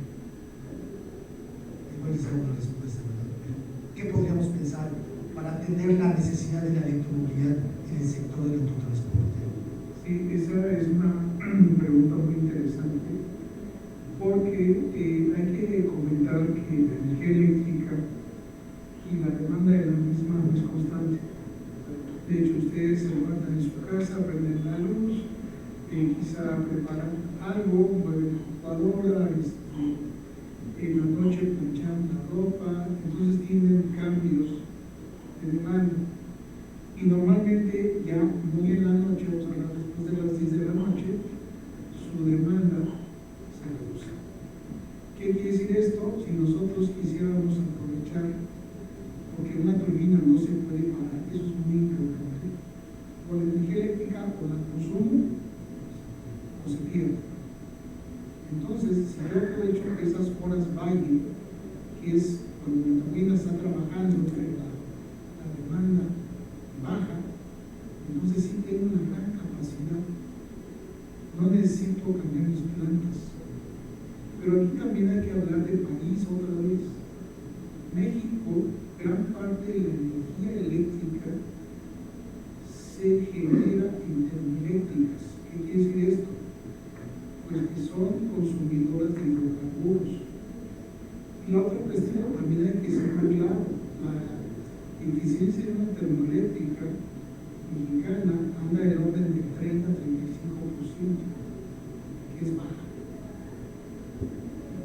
¿Qué quiere decir con esto? Y eso es bien crítico, y al rato vamos a platicar un poquito más. Si yo quiero una unidad de energía eléctrica para un coche eléctrico, tengo que meter 3 unidades de energía a mi planta de generación, que es mi termoeléctrica. Esas 3 unidades me van a dar una unidad de energía. Y hay una cosa interesante, y es algo que es muy cierto. El vehículo eléctrico no contamina en el lugar donde se mueve, pero sí va a contaminar en el lugar donde estoy generando la energía eléctrica. Entonces, si hablo como mundo y yo quiero reducir la contaminación, ¿qué me conviene más? Tener un vehículo eléctrico que requiere 3 veces o 3 unidades de energía por cada energía que consume, o un vehículo de combustión interna en la cual yo meto petróleo, lo proceso y tengo un litro de gasolina y contamino donde estoy moviendo ese vehículo. ¿Cuál es la solución? La solución es muy simple, entre comillas. Cambia tu matriz energética. ¿Qué quiere decir eso? Yo puedo generar energía eléctrica a través de una termoeléctrica, ya lo comenté, pero también puedo producir energía eléctrica a través de una hidroeléctrica que no consume hidrocarburos. Entonces, ¿qué tendría que yo hacer como país?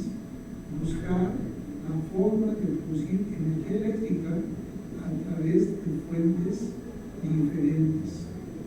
En el caso de otros países, ¿qué es lo que hacen?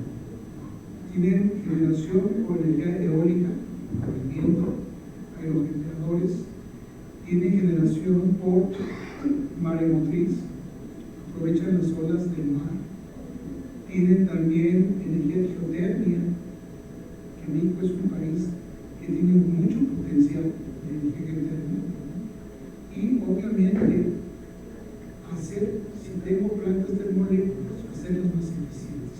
¿Cómo se hace más eficiente una planta termoeléctrica? En el caso de México tenemos plantas termoeléctricas que funcionan con un ciclo Rankine, sencillo, pero también si le metemos un ciclo Brayton, que es una turbina de gas, la hacemos más eficiente. Entonces, nuestro primer paso podría ser actualizar mis plantas de generación y paralelamente ir promoviendo esa transición de mi matriz energética, o sea, buscando fuentes alternas de energía. De hecho, otros países tienen sistemas fotovoltaicos que no contaminan. Entonces es muy interesante ver el problema desde otra perspectiva, desde una perspectiva macro. Ahora, ¿qué es lo que pasa en este momento?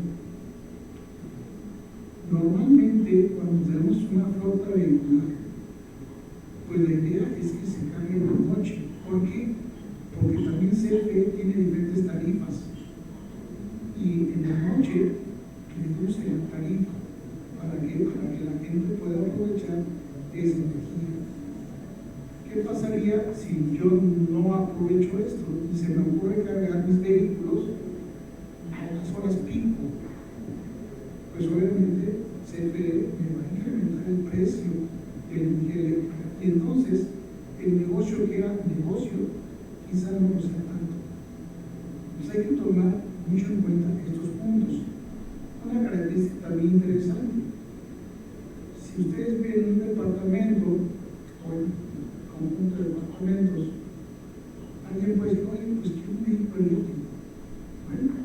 prefiere que puede poner un cargador en ese edificio, que pone la carga.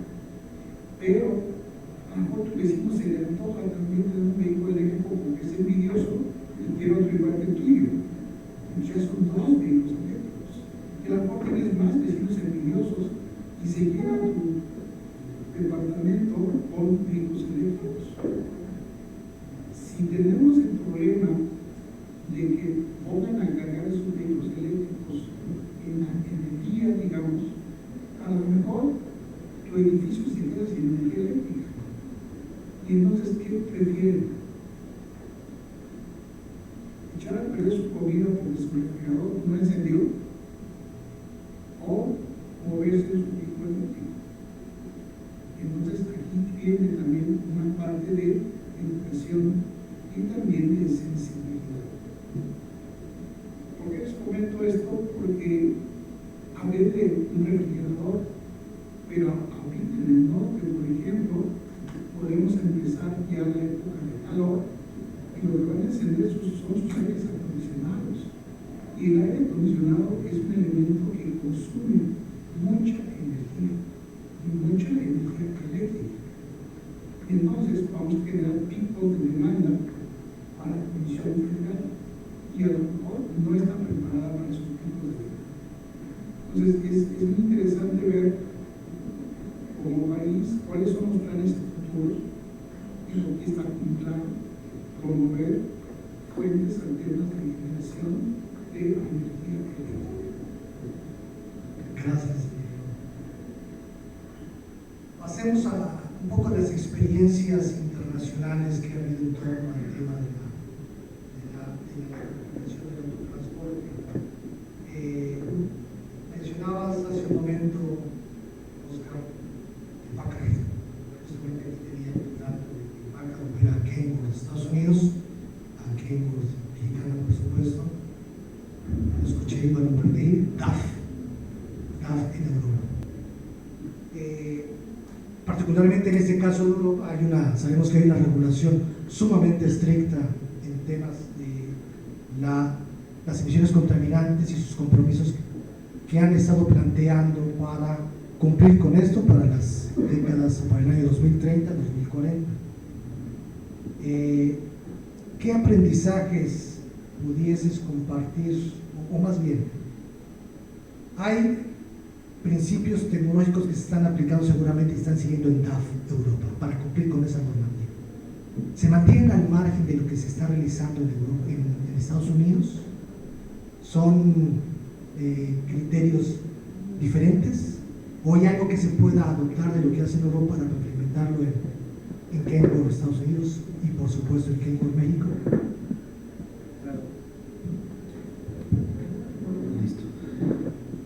Sí, la realidad es que si bien son distintas marcas y operan de manera separada, la realidad es que la mayoría de nuestros motores, inclusive aquellos que son eléctricos, se diseñan, se prueban en un principio en el Packard Technical Center, que está ubicado al norte de Seattle, y es ahí donde primeramente estas tecnologías emergen.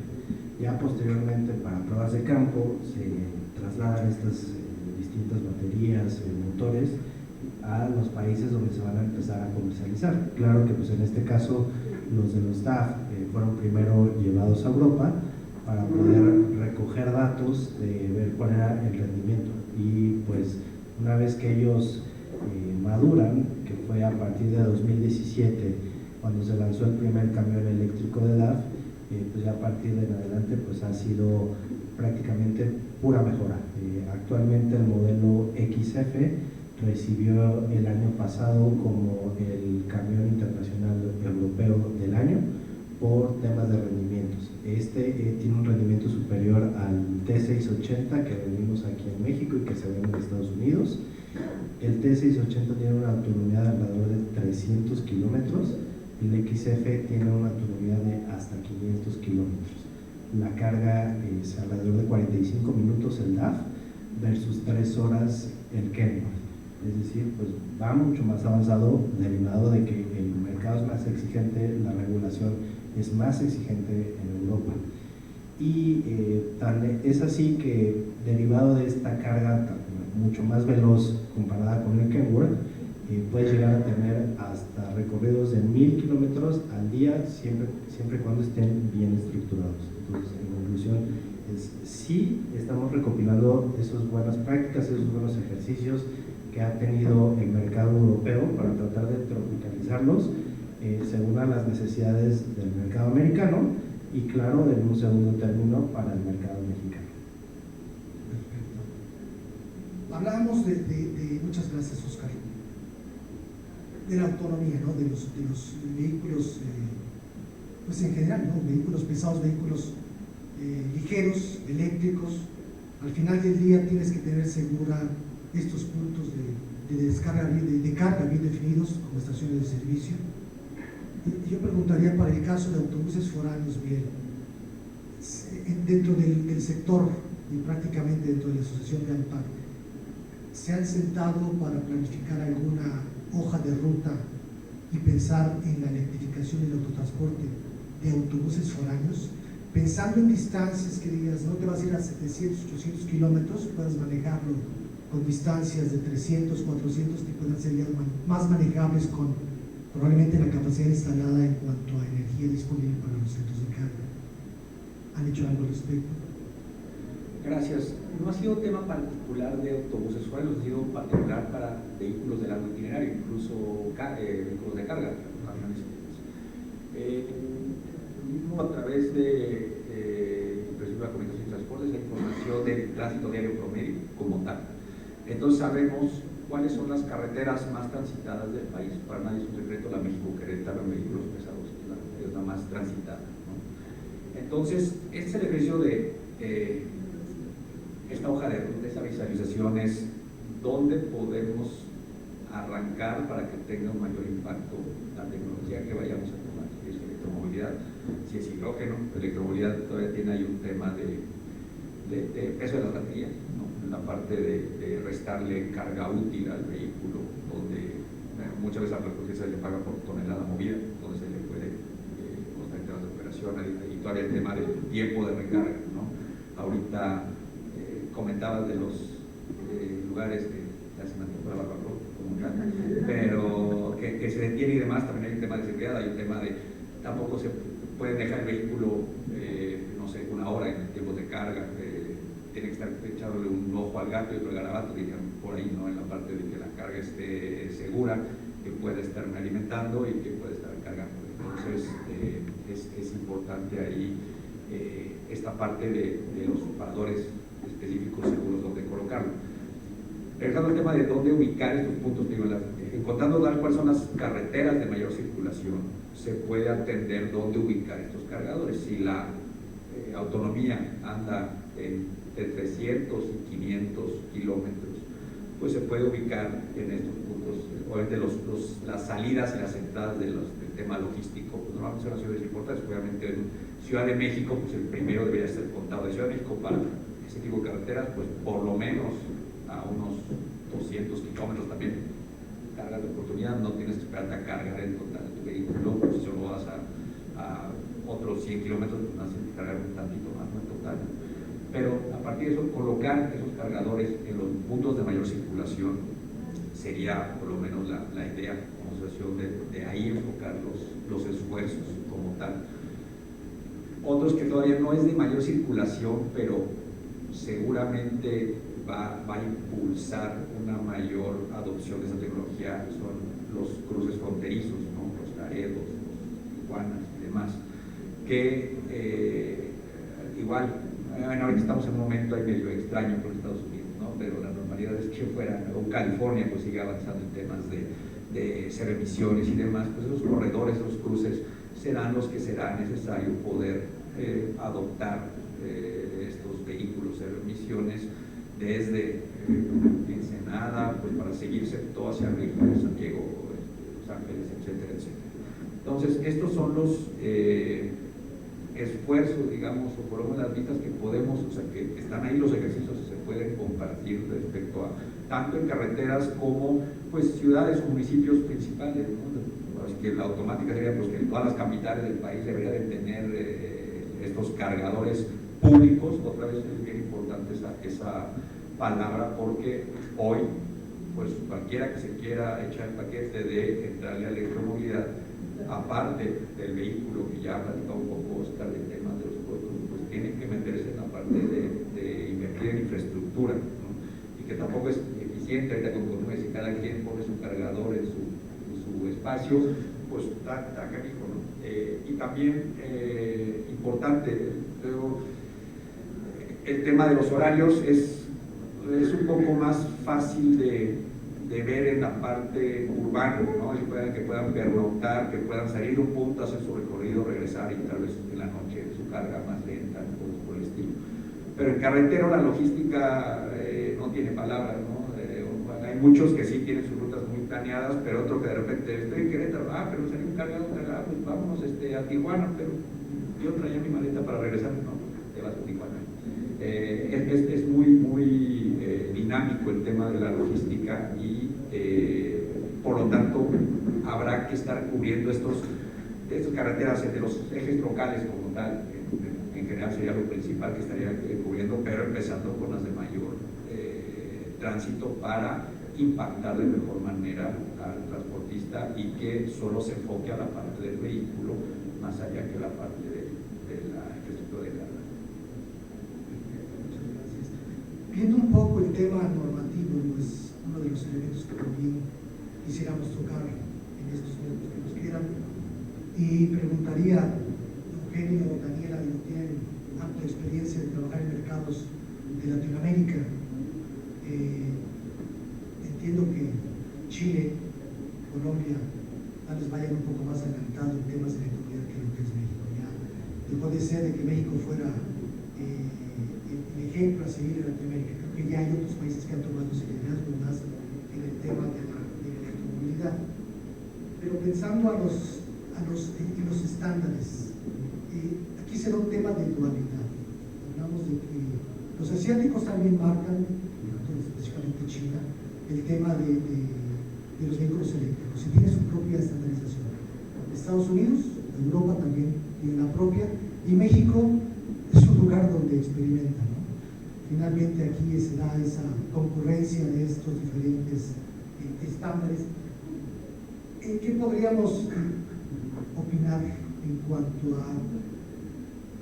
a la normativa?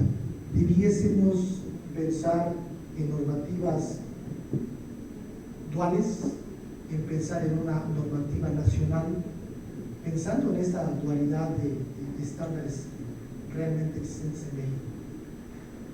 Hablando de conectores, hablando del tema de la infraestructura, ahí mencionaba hace un momento, no puedes llegar a una estación de carga y no tienes el adaptador que es. ¿Cómo podremos estar lidiando con eso? Daniel, por favor. O Eugenio, ¿quién guste, por favor? Mira, la verdad es que creo que siempre que hablamos de estos temas uno piensa en el caso extremo, ¿no? Cuando le quieres vender un coche a alguien, la primera pregunta que te haces es, ¿llega a Acapulco? Y le preguntas, oye, ¿cuántas veces a Acapulco? No, que hace 3 años, pues del huracán no he regresado. Entonces siempre piensas en el caso extremo, ¿no? Entonces ahorita estamos hablando del tema del transporte pesado y claro, estamos pensando en el hombre camión que agarra el trailer y se lo lleva manejando hasta Laredo sin parar.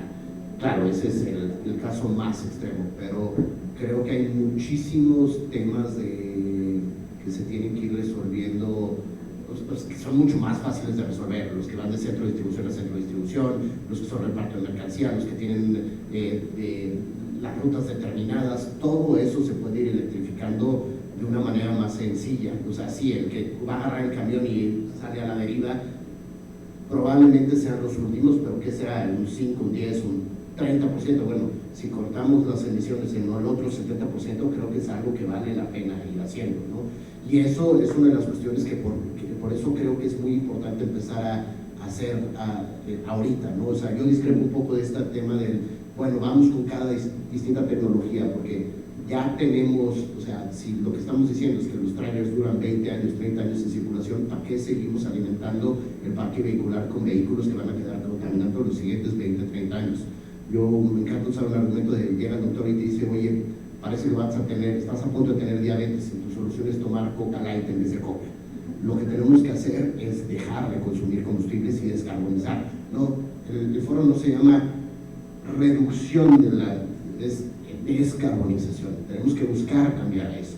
Y eso creo que hay muchos temas que tenemos que ir investigando, porque además les voy a decir otra cosa, nos está pasando ya con los vehículos ligeros. Los fabricantes locales, europeos, americanos, quisieron ir cumpliendo lo mínimo indispensable para llegar a cumplir la normativa. Y ahora los chinos, que el gobierno no les dio mucha opción, llegaron, desarrollaron las cadenas de suministro, las economías de escala, y ahora tenemos que poner aranceles para defenderlos porque no pueden competir. Entonces, en este tema del transporte pesado, ¿qué va a pasar? En 10 años vamos a tener vehículos pesados chinos que tienen 1000 kilómetros de autonomía, 500 kilómetros de autonomía, y no vamos a poder competir. ¿Por qué? Porque en este momento, que era en el momento que había desarrollar la tecnología, no lo hicimos y nos fuimos por lo mínimo indispensable para cumplir. Y esto es por lo que están batallando todos los fabricantes locales. Y por eso es súper importante el tema de la regulación, las normas de eficiencia, las cuestiones de seguridad. Por ejemplo, en Estados Unidos, sobre el tema del peso, aumentaron el tema del peso mínimo para un vehículo eléctrico, para un tráiler eléctrico que conveniera, y ir atendiendo estos temas y no quedarnos en las cuestiones que se repiten mucho. O sea, por ejemplo, ahorita se hablaba del tema de energía. No es que sea científico, pero pueden hacer la multiplicación en ChatGPT. Si tenemos 200,000 coches eléctricos y el promedio de un consumo de un coche eléctrico es de 0.4 kilowatts por kilómetro, y casi todos los mexicanos recorremos 10,000 kilómetros, ¿cuánta energía es? Y eso, ¿cuánto se compara con la producción nacional de energía? Es el 0.1%. ¿Cuánto tenemos en pérdidas técnicas y robo de energía? El 12%. Si divides eso entre coches, nos alcanzaría a vender 10 millones de coches antes de que necesitamos generar 1 kilowatt con resolver el otro tema. Claro, no es un tema de momentos, no es lo mismo que todos carguemos a la misma hora, pero por ejemplo se habla de la tarifa diferenciada, pero no es una tarifa diferenciada, es una tarifa comercial. Una de las propuestas de nuestra asociación es que esa tarifa fuera cargar más barato en las noches para que realmente te cueste si cargas en horas pico y sea más barato el cargar en horas valle. En carga doméstica no está así. Entonces, ¿qué tenemos que ir haciendo? Otra de las cuestiones que se dicen, y también ahí están todos los datos, es que el coche eléctrico pues sí se genera en la planta de producción, pero si agarras el factor de emisiones de CFE, que es, bueno, de CENER, creo que es 0.444 toneladas de CO2 por megawatt, y lo divides entre la cantidad de coches, de todas maneras estás ahorrando un 60%. Y el punto más importante es que eso no está en las ciudades. Y por eso no hay que mezclar los temas. Uno es el tema de movilidad, otro es el tema de calentamiento global y el otro es el de calidad de aire en las ciudades. Si podemos ir mejorando en esto, podemos mejorar el tema de calidad de aire en las ciudades, podemos ir contribuyendo al tema de cambio climático y encontrarnos con las metas que tenemos como país. Y el tema de movilidad, pues ya esa es otra discusión, que si el camión, el transporte público, la bicicleta, la motocicleta, pero tenemos que ir luchando y haciendo todo lo que podemos hacer en cada uno de los sectores. Y para eso la regulación es muy importante. Les voy a decir, por ejemplo, el tema del conector, todo el mundo lo menciona, es que deberíamos usar el mismo. Les voy a decir, si hubiéramos escogido en México el que hubiéramos usado, hubiéramos escogido el que se llama universal. El año pasado, todo Estados Unidos y Canadá se cambia del universal al TESTA. Entonces nosotros tendríamos un estándar obsoleto que probablemente, como funcionan los procesos regulatorios en México, nos hubiéramos tardado 3 años en cambiar. En Chile pasó eso. Entonces, también yo creo que la regulación que se tiene que buscar es una regulación que obliga a que nos llegue la mejor tecnología, pero tampoco una que haga restricciones para que este tema avance. Entonces, lo que tenemos que ir buscando es justo ir resolviendo todos estos temas para que no contaminemos menos, sino dejemos de contaminar. Gracias. El tiempo nos está ganando y hay preguntas que se quedan desafortunadamente sobre la mesa, pero quisiera aprovechar para un par de preguntas del auditorio, por favor, para nuestros panelistas. Y también por favor.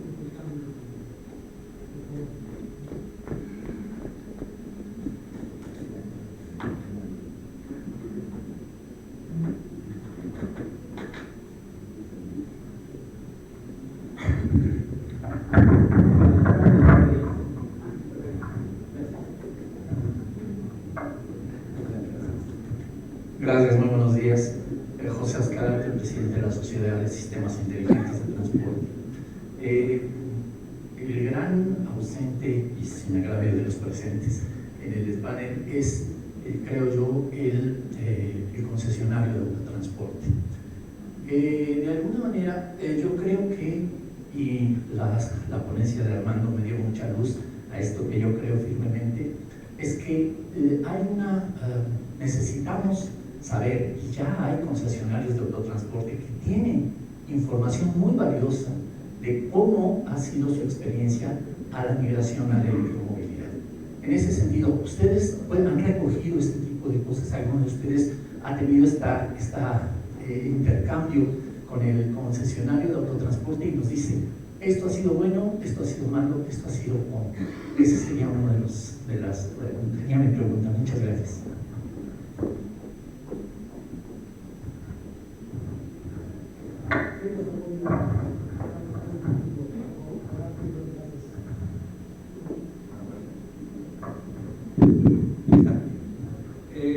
Bueno, nosotros tenemos mucha relación con los clientes, ¿no? Los clientes de los asociados, y con las cámaras específicamente, los canacares, los canapads, ellos como tal. Pues creo que mucho se ha comentado dentro de los puntos que hemos señalado aquí dentro de la mesa, ¿no? O sea, los transportistas hablan de este tema de incertidumbre, ¿no? De dónde poder cargar. Los que han apostado por ello, mucho, que lo comentaba Armando, ¿no? Hay muchas empresas que han ido al tema de electrificación por metas globales de descarbonización, pero en general la mayoría de los que han ido apostando por esto, yo creo que no llegan ni al 10% de su flota que está electrificada. O sea, también es mucho políticas globales y que no tengo el detalle, pero solo por comentarios, la parte económica sigue siendo un tema, que todavía no es totalmente rentable esta tecnología. Hay que ir reduciendo los precios y mientras mayor adopción del mercado podrá ir bajando estas economías de escala que pudieran funcionar. Pero sí vienen esos comentarios, y no solo en México, también en Estados Unidos. En el ACT el año pasado, los transportistas que ahí hablaban comentaban de sí, hay que apostar por tecnologías cero carbono como tal, pero nadie señala, oye, nos podemos mover al 100% de nuestras flotas ahorita, no es viable como tal, ni siquiera para los transportistas grandes, pero sí todo el mundo impulsa la parte de ir avanzando y que esos 1, 2, 3% que vayan dando, pues vayan incrementándose, y que va de la mano con un tema de infraestructura. Los transportistas tienen que tener esta parte de carga pública, de lo contrario, que hay un factor económico muy importante para la penetración no de la electromovilidad, cualquier tecnología, la que tú quieras, necesita este punto importante. Ahí está. A mí me gustaría complementar específicamente, nosotros, en el caso de nuestro cliente de trayecto, está satisfecho con el T680 eléctrico. Sin embargo, es importante aclarar que lo ha usado para reparto urbano. Es decir, no se ha metido en el tema de largos recorridos derivado de la autonomía que de momento tiene. Entonces, si bien es un paso importante que estamos dando, todavía no vemos que, al menos para el largo recorrido, vaya a ser la electrificación per se.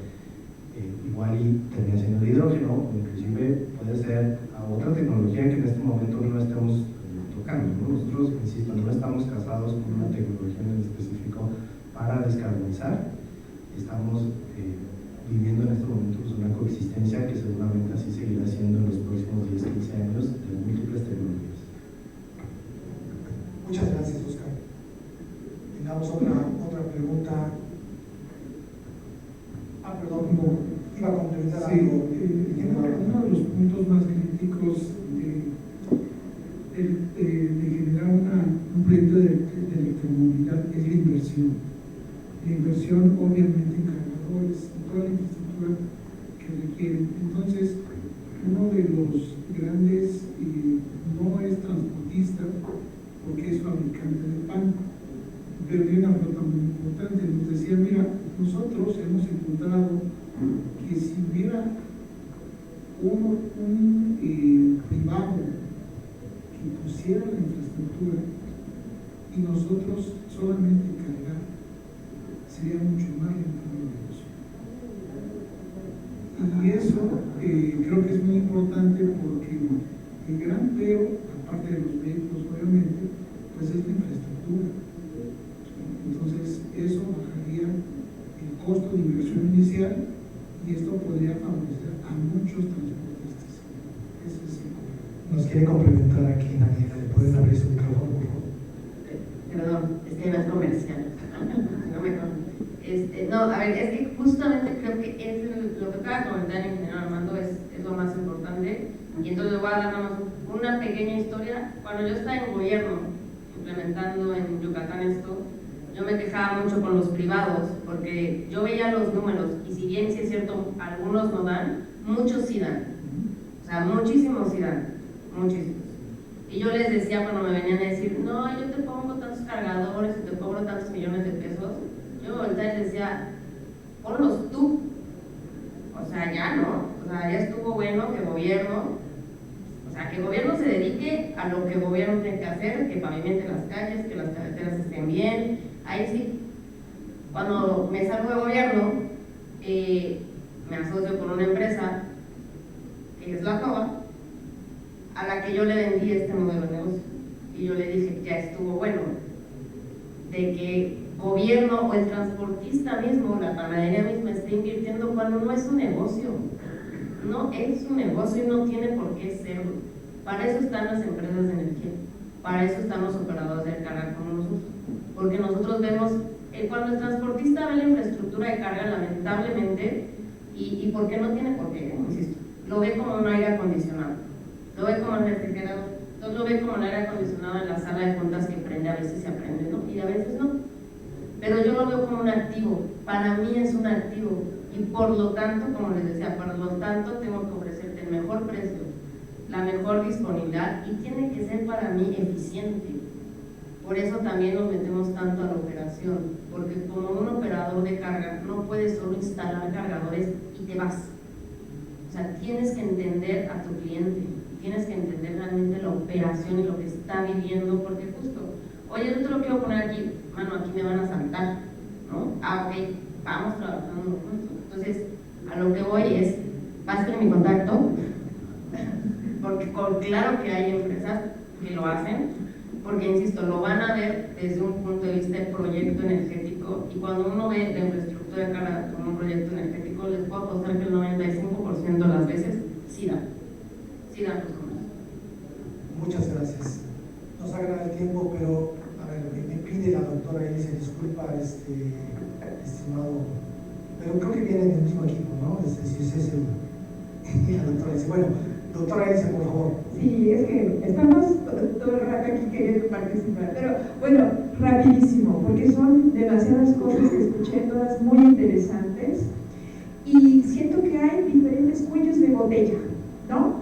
Pero pienso que a lo mejor el principal es la política pública. O sea, si algo nos ha enseñado la Ciudad de México, es que si cambias la política pública en electromovilidad, cambias el mercado, cambias el interés, cambias el número de cargadores, y todo viene junto con pegado.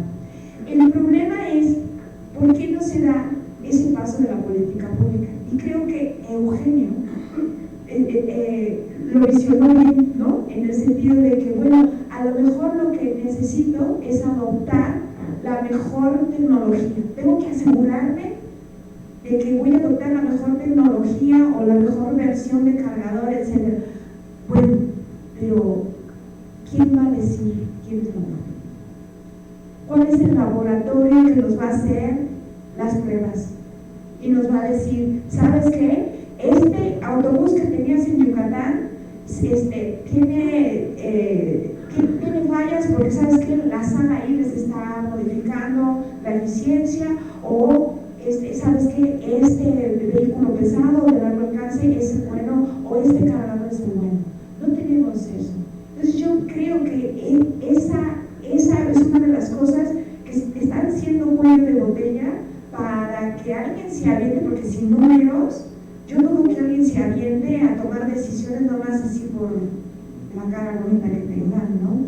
Y además también Armando puso también el dedo sobre la llaga al decir que es un problema no nada más de energía, es un problema de potencia, porque tenemos que generar la energía en el momento que la consumimos, y no sabemos ni cuál es nuestro mercado. No sabemos quiénes estarían queriéndose conectar ahorita o teniendo necesidad de conectarse ahorita. No tenemos ni siquiera esos datos. No tenemos datos, por ejemplo, de movilidad. Cada cuánto se viene. Se estaba hablando justamente, creo que Miguel estaba diciendo sobre lo dinámico que es este autotransporte, de que ahorita te regresas a Tijuana. Entonces, aquí la cuestión es, creo que faltan datos, que no se está averiguando en entender cómo es este posible mercado, que los tomadores de decisiones no lo están tomando porque no tienen esos datos, y que entonces, ahora sí que como dijo Daniel a la entrada, decimos, yo he estado en muchos foros y siempre hablamos de lo mismo y como que las cosas no pasan, ¿no? Es un comentario, nada más, gracias. Muchas gracias. Bueno, yo creo que es justamente la razón de esto, que hagan que las cosas pasen. Eugenio. Yo soy firme creyente en la tecnología y en los costos. Por más que te echen, cuando salió el iPhone había gente que se lo traía hasta de Estados Unidos y lo traía. Yo cuando estaba chiquito me acuerdo que mis papás fueron y se robaron un Nintendo en Estados Unidos que no se podían traer a México porque no se podían importar. O sea, bueno, no se lo robaron, pero lo compraron y lo metimos abajo de la cajuela, ¿no? Sí, o sea, faluca, como dicen. La tecnología siempre gana. Yo eso es una de las cuestiones que creo. Y entonces, antes a mí me tocó vender el i3, que era, si le preguntas a un ingeniero, el mejor coche porque era el tamaño entre ejes, que había estacionamientos, está diseñado para la mega ciudad, nadie lo compró. O sea, no es un tema de datos y no es un tema. ¿Por qué todo el mundo está comprando el Dolphin Mini? Porque está al precio adecuado, que cuesta 50% menos que la gasolina. Entonces, la tecnología al precio adecuado, por más argumentos, estudios, política pública hagas, es lo que va a funcionar. Y eso es a mí lo que me emociona mucho ahorita. Estamos en ese momento en donde, especialmente en el vehículo ligero, no sé cuántos de aquí son de la Ciudad de México, pero cuando les toque un Vemo y pidan un Uber en la Ciudad de México, pregúntenle cómo le va con el coche y dicen, estoy feliz. Vibra menos, suena menos, gasto menos, se maneja mejor. Y eso, y digo, oiga, y el medio ambiente, sí, eso también. Eso es lo que tenemos que ir llegando a que aplique en todos los segmentos. Y la política pública es clave. Uno de nuestros miembros hace una pregunta que siempre es muy interesante. ¿Saben cuántos vehículos eléctricos tiene la CFE? 0. Entonces, ahí es donde creo que también el gobierno, no necesitamos que nos pongan reglas, que nos digan dónde poner los cargadores, que nos hagan estudios. O sea, yo creo que es mucho el facilitar y ustedes ser el primer motor, porque claro, si CFE pusiera todos sus vehículos eléctricos, habría mucha gente viendo cómo pones estaciones de carga y entonces se detona el sistema. ¿Qué está pasando? El detonador en México está haciendo Uber y Didi, el detonador está haciendo el vehículo privado. Tenemos que buscar más de estos detonadores, que en Europa y en Asia el detonador fue el gobierno con regulación. Aquí está haciendo un poco el mercado y el privado. Entonces yo creo que estoy completamente de acuerdo. Si podemos acercarle esta información a estos tomadores de decisiones y el gobierno puede ser ese primer motor, sería excelente. Muchas gracias. Muchas gracias a nuestros panelistas. Tenemos los espacios para poder continuar charlando en lo que resta de este foro, por favor. Y pasamos a reconocer su participación, por favor. Gracias, David. Si me ayudas con la entrega, por favor, de los diferentes reconocimientos. Las damas primero. Daniela Flores Ramírez, si fueras tan gentil. Un aplauso muy fuerte por su entusiasta participación, para nuestro reconocimiento por su destacada participación. Le pido por favor a Armando Maldonado Susano, si nos ayuda por favor, para que... Fuerte aplauso a todos nuestros panelistas. Miguel Ogazón de Ábrego, si fuera tan gentil, por favor, muchas gracias. Eugenio Grandio de la Torre, por favor, gracias por sus comentarios tan entusiastas. Óscar Esparza García, finalmente, muchas gracias. Y un agradecimiento a nuestro moderador, por favor, que estuvo al frente de este panel. También muchas gracias. Sin duda alguna,